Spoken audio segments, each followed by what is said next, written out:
एगो बिहारी अगर 20,000 रुपया कमाला और एगो गुजराती अगर 20,000 रुपया कमाला तो गुजराती 5 साल में जौन बाटे वो 1 लाख रुपया कमाए लगेला और बिहारी 5 साल बाद भी वो 20 या 25,000 तक सीमित हो जाला। का है तो वो गुजरात मॉडल बिहार में काहे नहीं खे अप्लाई हो?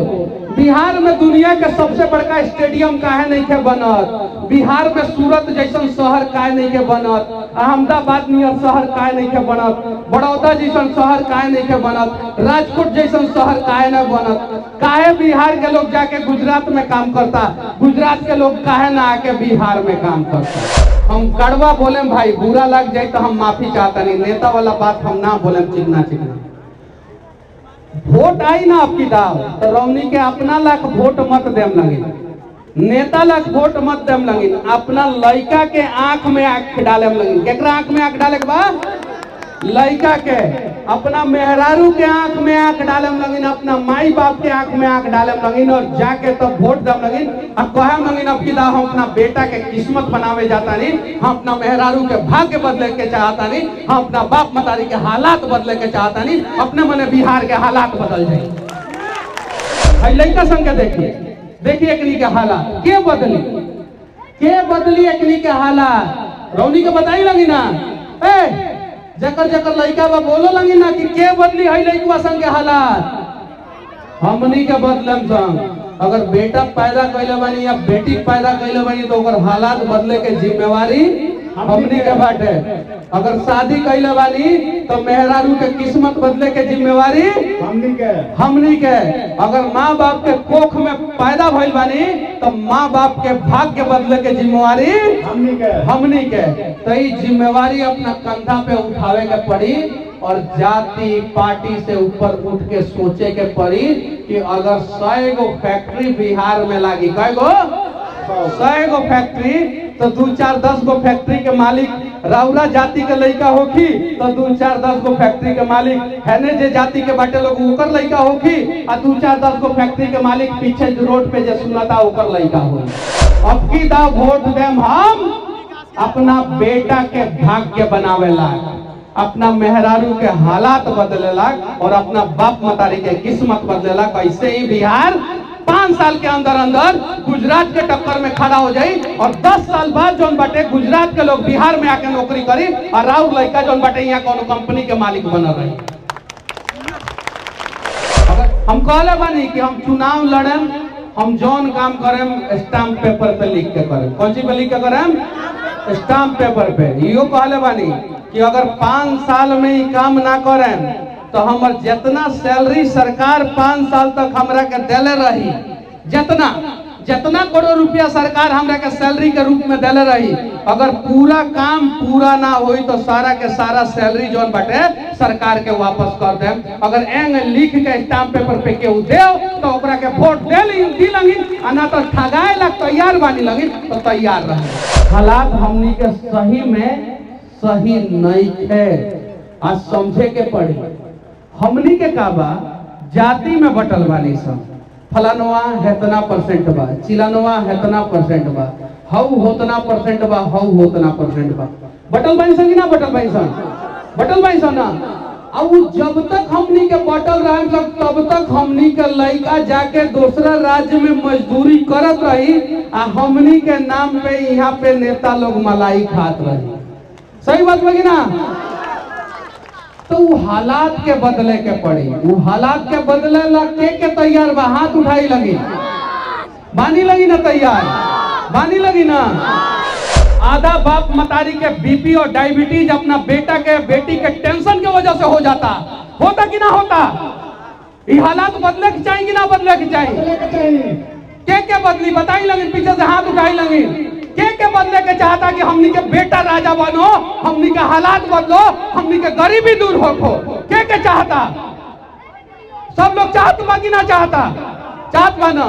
तो मनीष कश्यप अगर सही बारन तो हाथ पकड़ के आगे बढ़ाई लगे, अगर नहीं सही तो हमरा से अच्छा आदमी के हाथ बढ़ाई लगे। पूरा गांव हंसत रहे और दशरथ माझी छेनी हथौड़ी से पूरा पहाड़ के तूर दिलन। तुरलन कि ना तुरलन? पूरा दुनिया हंसत रहे नरेंद्र मोदी पे कि गुजरात तो भूकंप के वजह से बर्बाद हो गई बा, मोदी तू मुख्यमंत्री बन के का कर सकता रहा। मोदी कहलन हम गुजरात के नंबर 1 राज्य बना दे, अब मोदी बना दलन, बनैलन कि ना बनैलन।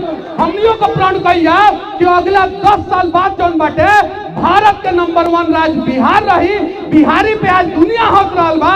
बिहान पूरा बिहारी पे पूरा दुनिया गर्व महसूस करी, सही बात बा कि ना। तो चलिए प्रयास कर जाओ, इस चंपारण के क्रांतिकारी धरती है, दुनिया के सबसे उपजाऊ मिट्टी में हमनी के भगवान पैदा कैले बड़न। तो चली चंपारण से हमनी के पूरा बिहार के बदल दिया जाओ। तैयार बनी लगी के बिहार बदले लग तैयार बा, के तैयार बा। रौनी के बीच में हम बानी। अच्छा ये बताई लगे कि हम नेता वाला बात मीठ मीठ बोली या हम अपन कड़वा स्टाइल में कड़वा बात बोली।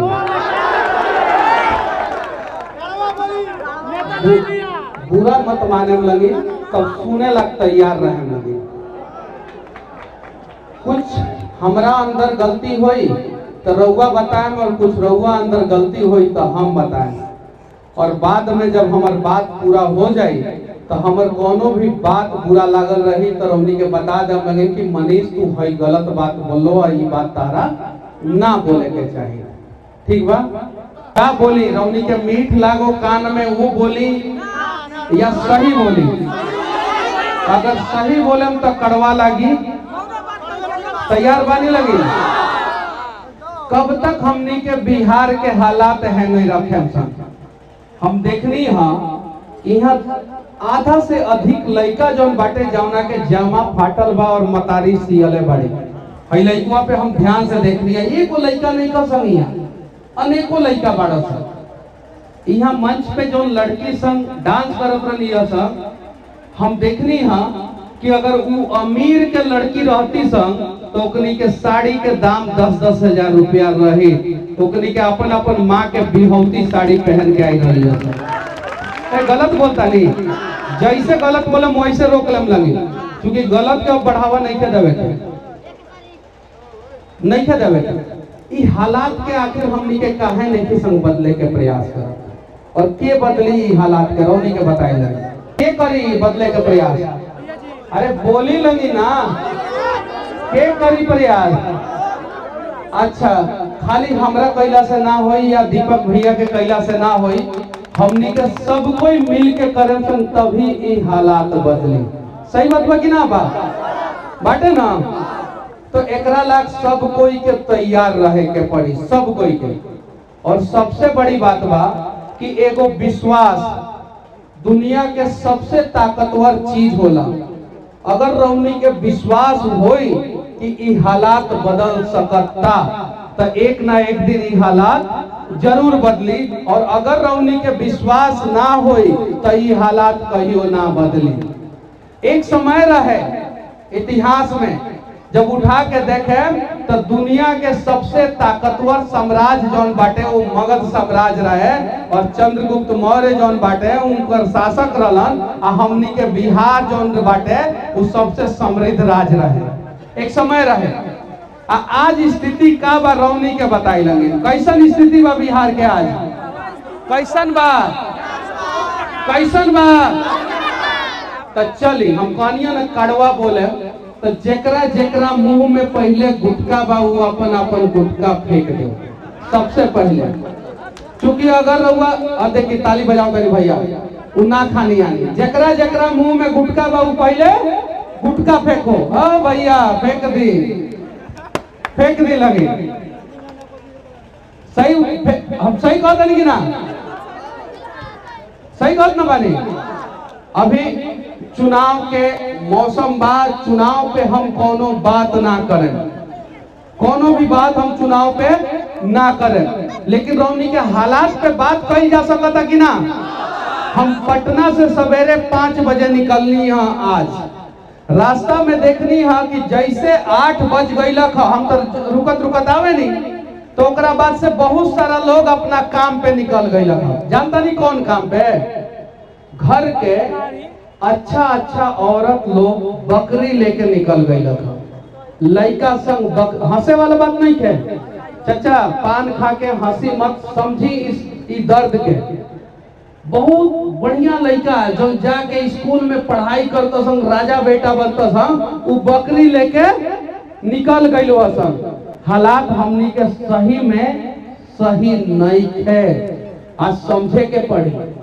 हमनी के का बा जाति में बटल बानी सब, फलानवा हेतना परसेंट बा, चिलानवा हेतना परसेंट बा, हऊ होतना परसेंट बा, हऊ होतना परसेंट बा। बटल बानी सन कि ना बटल बानी सन? बटल बानी सन ना। अब जब तक हमनी के बटल रहे तब तक हमनी के लड़का जाके दूसरा राज्य में मजदूरी करत रही, आ हमनी के नाम पे यहाँ पे नेता लोग मलाई खात रही। सही बात लगी ना? तो वो हालात के बदले के पड़ी, वो हालात के बदले ला के तैयार बा? हाथ उठाई लगी, बानी लगी ना तैयार, बानी लगी ना। अब रौनी के चाहता नहीं लगी ना कि गरीब के बेटा राजा बनो, चाहता लगी ना, चाहता लगी, चाहता लगी ना, चाहता लगी। तो अगर गरीब के बेटा राजा बनो तो ओकरा ला गरीब के प्रयास करे के पड़ी। यहाँ बिहार में बहुत सारा नेता कहेला लोग कि हमारा पार्टी गरीबों का पार्टी है। किसका पार्टी है? किसका पार्टी है? गरीबों का। हमारा पार्टी किसका पार्टी है? गरीबों का। यानी वो साफ साफ मन से कहता लोग कि तोहनी के गरीब बनल रही ना, तोहनी के पार्टी हम बनल रहे। सही बात बा कि ना? लेकिन हम गरीबों के लिए काम करेंगे और गरीबों का हालात बदलेंगे, ये बात मन से केहू ना कहेला, केहू ना कहेला। अगर नेता आवत अटे लोग कह दें कि 5 गो काम 5 साल में रहुआ करी, लेकिन स्टाम्प पेपर पे लिख के दी, नहीं लिख के दे सकता तो हम वोट ना दे। क्या कहे के बा कि 5 गो काम कुछ ना 5 साल में 5 गो कॉल हलवा दी, लेकिन लिख के दी स्टाम्प पेपर पे, और ना तो हम रहुआ बात पे भरोसा ना करें। दुनिया के सबसे ज्यादा उपजाऊ जमीन कहाँ के हो पता बा रौनी के? कहाँ के? कहाँ के? यहाँ चीनी मिल के मालिक बैठल बानी, यहाँ से पूछी लंगिन कहाँ के है? कहाँ के रौनी के पता बा? चंपारण। चंपारण कहाँ के? दुनिया के सबसे उपजाऊ जमीन। ओई से अंग्रेज संग नील के खेती चंपारण में करो संग, काहे कि वो जमीन उपजाऊ होके के चाहिए और जमीन में पानी होके के चाहिए। सबसे उपजाऊ जमीन कहाँ के? चंपारण के। तो सबसे समृद्ध किसान कहाँ के होके के चाहिए? चंपारण के। आज हाल का बा हमनी के रौनी के बताई लगी। अच्छा हाल बा ना, ओकरा ला के दोषी बा? रौनी के बताई लगी के दोषी बा? के? नेता दोषी नहीं थे, सरकार दोषी नहीं थे, सिस्टम दोषी नहीं थे। हमनी के दोषी बानी संग कि हमनी के का अपन हक बा वो भूल गई बानी संग। 40 में से 39 सीट हमनी के बीजेपी के देनी संग। सही बात बा कि ना? देनी संग 40 में से 39 सीट दे देनी संग। तो जब 40 में से 39 सीट बीजेपी जदयू के गठबंधन के देनी संग, तो गुजरात मॉडल बिहार में अप्लाई होके के चाहिए कि ना होके के चाहिए? जब नरेंद्र मोदी जी 2002 में वहां पे मुख्यमंत्री बननी और 2010 में गुजरात जौन बाटे इस देश के सबसे समृद्ध राज्य में से एक हो गई। 8 साल में मोदी जी अपना कंधा पे जौन गुजरात में भयानक भूकंप आई रहे, कच्छ और भुज में बहुत सारा जगह पे लोग इतना मर गई रहे कि वर्ल्ड बैंक कहले रहे कि गुजरात को फिर रास्ते पे आने में 100 साल लगेगा। कितना साल लगेगा? 100 साल। बड़ा बड़ा एजेंसी कहले रहे कि गुजरात को फिर विकास के रास्ते पे आने में कितना साल लगेगा? 100 साल। और 2002 में मुख्यमंत्री बनी नरेंद्र दामोदर दास मोदी जी वहां पे, और 2010 में पूरा दुनिया में गुजरात के डंका बाज गई। बाजल कि ना बाजल? तो वो गुजरात मॉडल बिहार में काहे नहीं खे अप्लाई हो? बिहार में दुनिया के सबसे बड़का स्टेडियम काहे नहीं खे बनत? बिहार में सूरत जैसन शहर काहे नहीं के बनत? अहमदाबाद नियर शहर काहे नहीं के बनत? बड़ौदा जैसन शहर काहे नहीं के बनत? राजकोट जैसन शहर काहे नहीं बनत? काहे बिहार के लोग जाके गुजरात में काम करता, गुजरात के लोग काहे ना आके बिहार में काम करता? बताई लगी रौनी के। अगर आज 1000 ऑडी BMW फॉर्च्यूनर गाड़ी गुजरात में बा। वो 1000 अगर बिहार में रही तो राउरो लेगे ना ऑडी BMW फॉर्च्यूनर गाड़ी रही कि ना रही। लेकिन हमनी के तो खुश बानी सन कि रजनीगंधा तुलसी, सही बात बा कि ना, उतने जिंदगी ना। हम कड़वा बोले भाई, बुरा लग जाए तो हम माफी चाहता नहीं, नेता वाला बात हम ना बोले चिकना चिकना।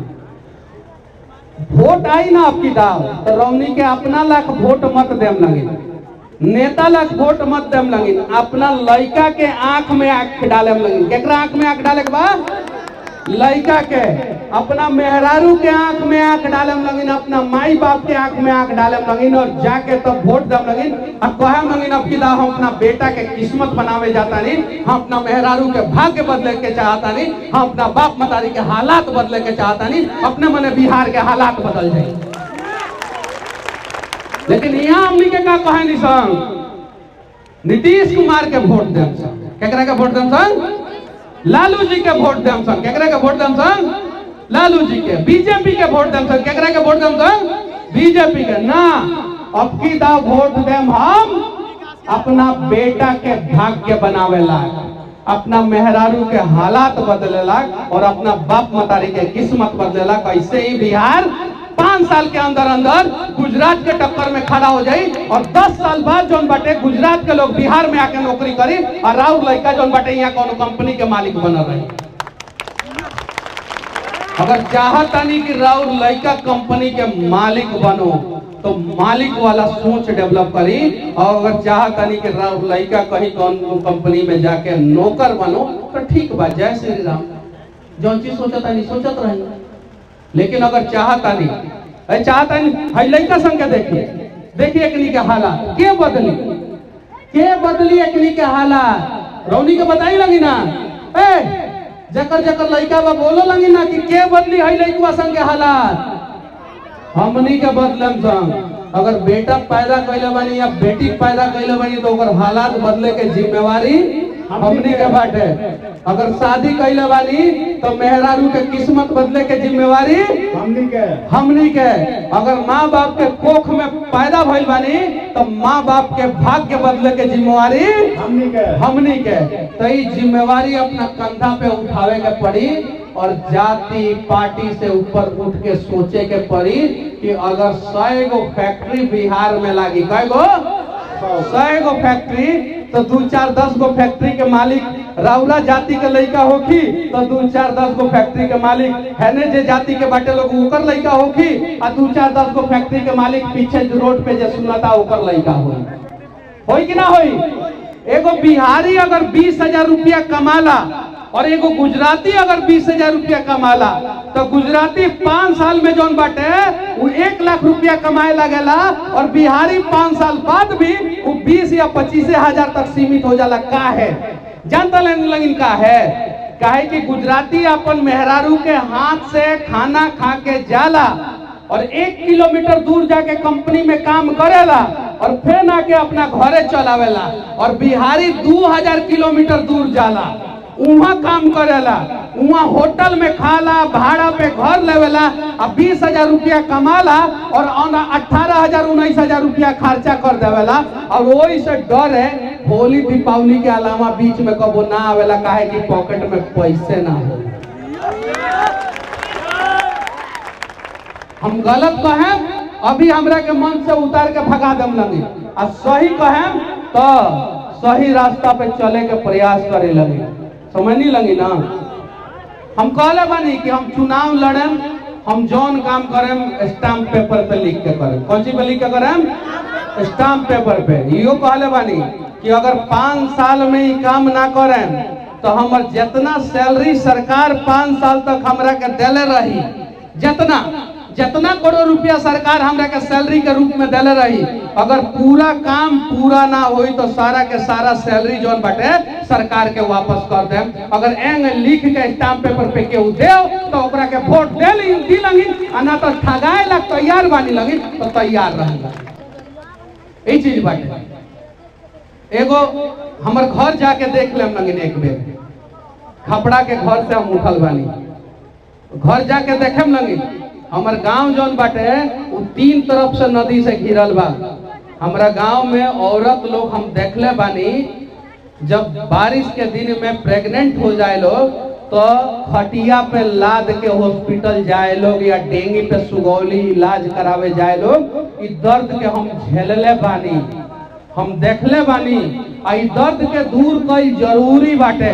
हम चाहती तो जितना बड़का यूट्यूब चैनल हम चलावे नहीं और जितना व्यूअर सब्सक्राइबर बाटे, दिल्ली में हम मस्त 4-5 गो फ्लैट खरीद ले रहती और आराम से दिल्ली में सेट हो गई रहती और 5 करोड़ रुपया महीना के हमरा के ना रोक सकत। 5 करोड़ रुपया महीना कमाईती दिल्ली में सेट हो गई रहती। हालात भी बदल रही, लेकिन हम जितना कमाईनी सब लोगे में लगा देनी। और जब जेल गईनी तो अपना लेके पैसा ना रहे, कर्जा लेके जौन बाटे बेल करैनी। 38 लाख रुपया हमर बाबूजी पेंशन के रुपया, कौन सी के रुपया? पेंशन के रुपया सोचले रहनी कि पैसवा से गांव में जौन खपड़ा के घर बा ओकरा के रिटायरमेंट के बाद हमर बाबूजी सोचले रहलन घर बनवाए और उस सारा के सारा पैसा निकललन। तब जाके सुप्रीम कोर्ट में केस लड़े के पड़ल और तब जाके 9 महीना में मनीष कश्यप निकलन। और जब वो 38 लाख रुपया हमारे बाबूजी के खाता से निकल गई, वो हमरा के माने नहीं बहुत ज्यादा। वहाँ के इतना टेंशन हो गई कि अगला बार बेटवा तो हमारे सुधरते नहीं थे। फांसी तो पैसा कहाँ से आई? 75 किलो वजन रहे, आज 61 किलो पे आ गई बानी। और डॉक्टर NSI के इलाज चलता और वो टेंशन के वजह से वहाँ के वजन नहीं थे बढ़ा। ई हालात के झेल के भी हमनी के प्रयास करता इंसान होके के चाहिए कि ना प्रयास। ऐसा एगो हम ही नहीं के जूझत, बहुत बाप मतारी जूझता जौन ओकर बेटा सक्सेस नहीं के हो तो टेंशन में खाना तो खाता लेकिन गलत जाता है। सही बात है कि ना? आधा बाप मतारी के बीपी और डायबिटीज अपना बेटा के बेटी के टेंशन के वजह से हो जाता। होता कि ना होता? ये हालात बदले के चाहिए कि ना बदले के चाहिए? के बदली बताई लगी, पीछे से हाथ उठाई लगी। के बदले के चाहता कि हमनी के बेटा राजा बनो, हमनी के हालात बदलो, हमनी के गरीबी दूर हो। के चाहता? सब लोग चाहत बा कि ना चाहता? चाहत बा ना? तो मनीष कश्यप अगर सही बारन तो हाथ पकड़ के आगे बढ़ाई लगे, अगर नहीं सही तो हमरा से अच्छा आदमी के हाथ बढ़ाई लगे, आगे बढ़ाई लगे। सही बात बा कि ना? तो बाकी अगर हमार बात कोनो भी बुरा लागल होगी तो हम माफी चाहता नहीं। बस हम एगो प्रयास करता नहीं, या तो जीतम संग हमनी के गरीब के लड़का है सब, हमनी के गांव में पैदा भइल लड़का है सब, हमनी के या तो जीते नहीं संग और ना तो सीखे नहीं संग। हारल तो हमनी के डिक्शनरी में हला ही नहीं थे, कबो नहीं की हार सकत हमनी के। या तो जीतम संग या तो सीखेम संग। और प्रयास करे के चाहिए। अगर ना प्रयास कैले रहतन तो पूरा गांव हंसत रहे और दशरथ माझी छेनी हथौड़ी से पूरा पहाड़ के तोड़ देलन। तुरलन कि ना तुरलन? पूरा दुनिया हंसत रहे नरेंद्र मोदी पे कि गुजरात तो भूकंप के वजह से बर्बाद हो गई बा, मोदी तुम मुख्यमंत्री बन के क्या कर सकता रहा? मोदी कहलन हम गुजरात के नंबर 1 राज्य बना दे, और मोदी बना देलन। बनैलन कि ना बनैलन? हमनियों को प्रण कहिया कि अगला 10 साल बाद जौन बाटे भारत के नंबर 1 राज्य बिहार रही। बिहारी पे आज दुनिया हंस रहा बा। बिहान पूरा बिहारी पे पूरा दुनिया गर्व महसूस करी। सही बात बा कि ना? तो चलिए प्रयास कर जाओ। इस चंपारण के क्रांतिकारी धरती है, दुनिया के सबसे उपजाऊ मिट्टी में हमनी के भगवान पैदा कैले बड़न। तो चली चंपारण से हमनी के पूरा बिहार के बदल दिया। तैयार बनी लगी? के बिहार बदले लग तैयार बा? के तैयार बा? देखिए उन्हें कुछ लोग हाथ नहीं के उठावत, 1-2 आदमी 3 आदमी बाटे लौकता। सब कैमरा रिकॉर्डिंग हो रहा बा, लागी लोग देखा हाँ देखी चचुओ उठा लेलन, हमार पगड़ी बदले बड़न उठा लेलन, सब लोग उठा लेलन। बदल जाई ना? बदल जाई ना? बदल जाई ना? चलिए ठीक बा। जय हिंद।